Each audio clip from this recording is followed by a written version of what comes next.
Cinema എങ്ങനെയുണ്ടെന്ന് വെച്ചാൽ ഒരു വൺ ടൈം വാച്ചപ്പ് ആയിട്ടുള്ള ഒരു സിനിമയായിട്ടാണ് എനിക്ക് ഫീൽ ചെയ്തിട്ടുള്ളത്. ഇത് റിയൽ ആയിട്ടുള്ളൊരു ഇൻസിഡൻറ്റ് അല്ലെങ്കിൽ ഒരു ക്യാരക്ടറിനെ ബേസ് ചെയ്തിട്ടുള്ള ഒരു സിനിമയാണെന്ന് എല്ലാവർക്കും അറിയാം. അപ്പോൾ അതിനെക്കുറിച്ച് ഞാൻ ഡീറ്റെയിൽ ആയിട്ടൊന്നും പറയണ്ട.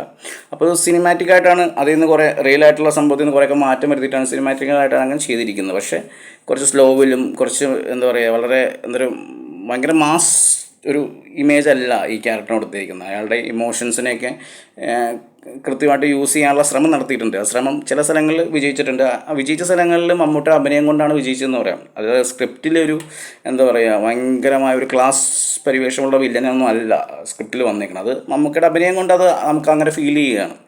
വിനായകനാണെങ്കിലും ലൗഡായിട്ട് അഭിനയിക്കുന്ന മനുഷ്യനൊന്ന് പിടിച്ച് ഒന്ന് കൺട്രോൾ ചെയ്തതിൻ്റെ ഒരു നല്ല രീതിയിൽ കല്ലുകടിയിൽ വരുന്നുണ്ട്. അപ്പോൾ ഇതാണ് ടോട്ടൽ ഈ സിനിമയുടെ ഒരു വൺ ടൈം വാച്ചബിൾ ആയിട്ടുള്ള സിനിമ. ഒരിക്കലും ഇത് മമ്മൂട്ടി എന്ന് പറയുന്ന നടൻ്റെ കരിയറിൽ ഒരു മികച്ച സിനിമയായിട്ട് മാറുന്ന രീതിയിലൊരു സിനിമയാണോ എന്ന് വെച്ചാൽ തീർച്ചയായിട്ടും അല്ല. ഇതൊരു വൺ ടൈം വാച്ചബിൾ ആയിട്ടുള്ള സിനിമ.